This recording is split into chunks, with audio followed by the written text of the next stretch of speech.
And the Bishop of London waits to lead that service with the children of the Chapels Royal later on. As everything is set and the armed forces are brought to attention for the arrival of His Majesty the King and the royal family, and the Queen will appear at the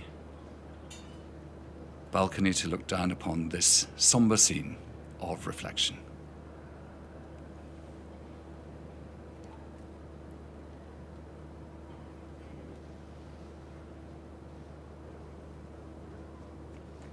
She will be joined by the Princess of Wales, by the Duchess of Edinburgh and other members of the royal family as His Majesty the King now leaves to take his place by the Cenotaph.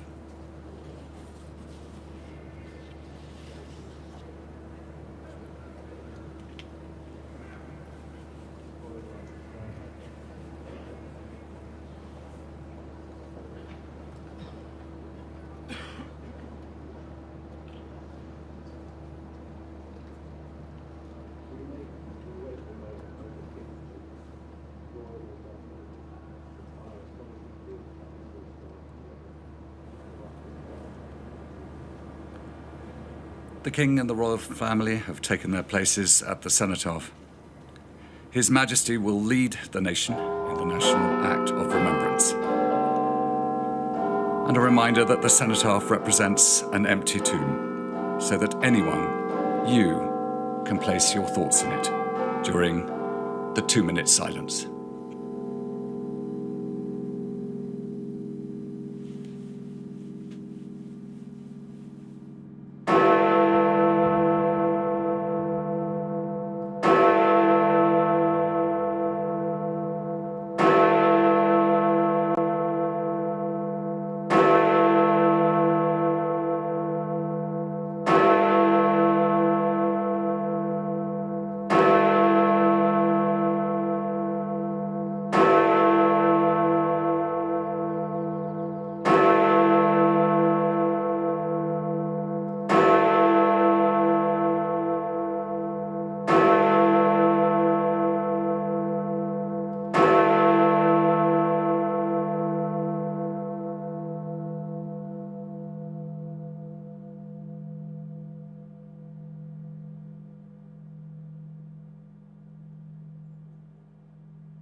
Lieutenant Colonel Johnny Thompson presents to His Majesty the King's Wreath, which is laid by him on behalf of the country.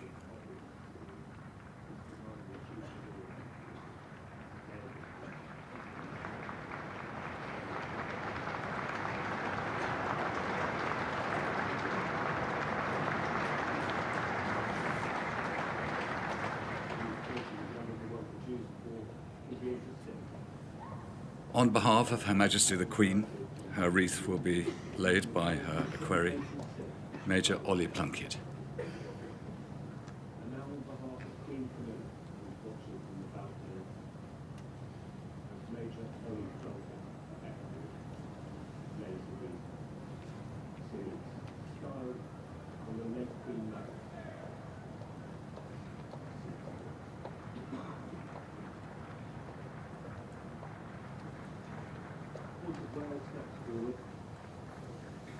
The Prince of Wales, with the 3 feathers of the heir apparent upon his wreath, lays it beside the King's and will also salute.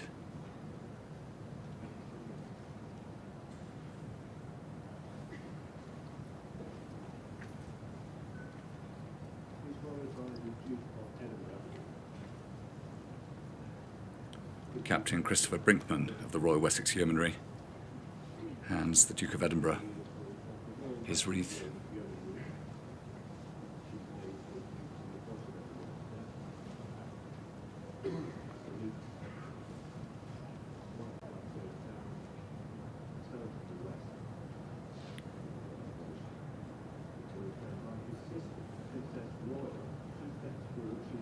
Her Royal Highness the Princess Royal receives hers from Commander Anne Sullivan.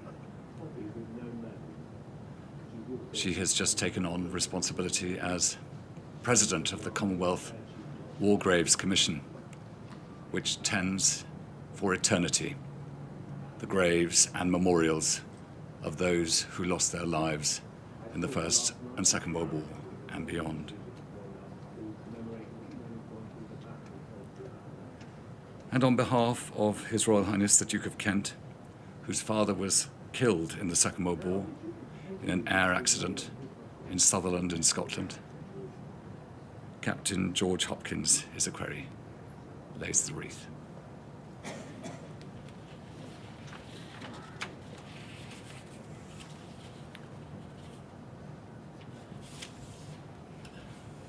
And Major William Harris of the 1st Battalion Grenadier Guards will stand the parade at ease.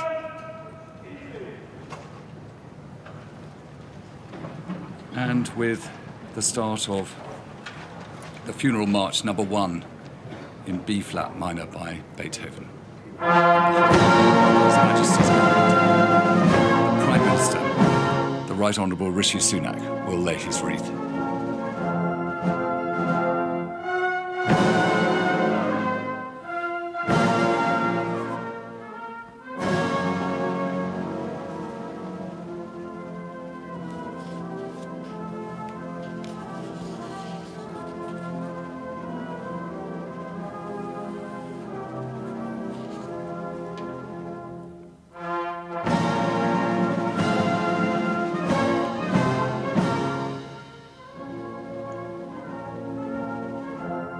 The leader of His Majesty's opposition and leader of the Labour Party, the Right Honourable Sir Keir Starmer, places his also beside the base of this remarkable memorial.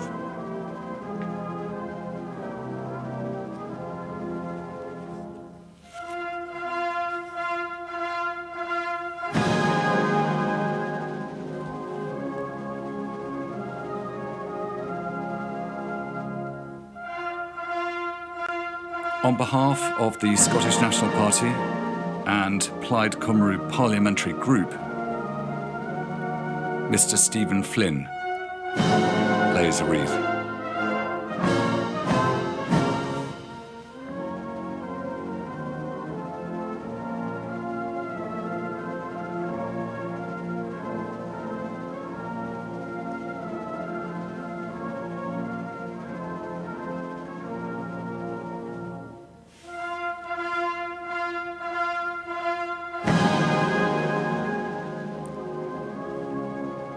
the leader of the Liberal Democrats, the Right Honourable Sir Ed Davey.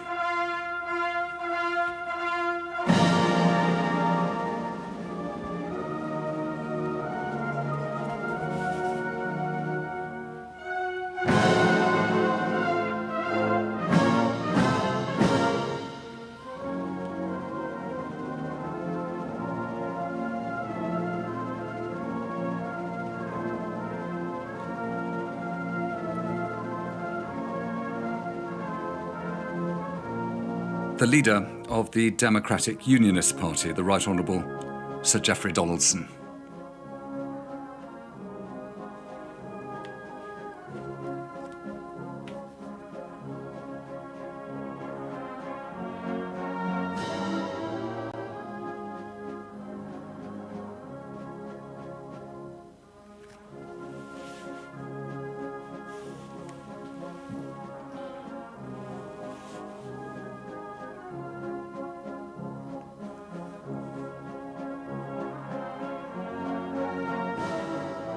And on behalf of the House of Commons and all members of Parliament, the Speaker, the Right Honourable Sir Lindsay Hoyle.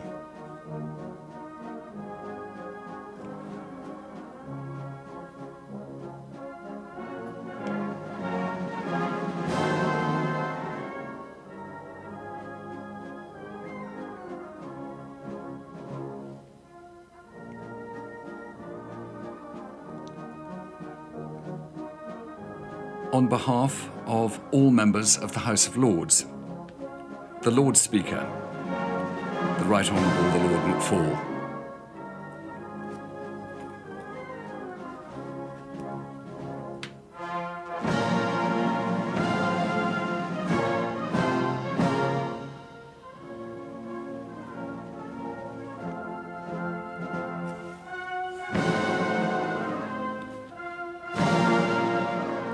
And together, the Right Honourable James Cleverly, Secretary of State for Foreign, Commonwealth and Development Affairs, and the Right Honourable Suella Braverman, Secretary of State for the Home Department, will lay wreaths on behalf of the intelligence agencies.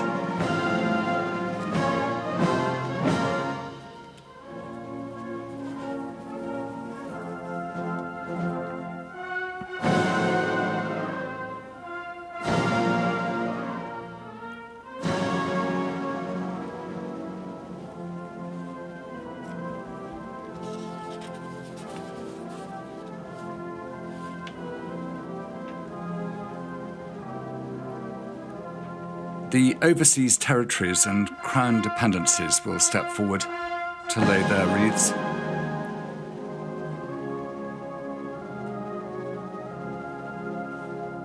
They represent the Bailiwick of Guernsey, the Bailiwick of Jersey, the Isle of Man, Anguilla, Bermuda, the British Virgin Islands, Cayman Islands, the Falkland Islands, Gibraltar, Montserrat, St. Helena, Ascension, and Tristan da Cunha, and Turks and Caicos.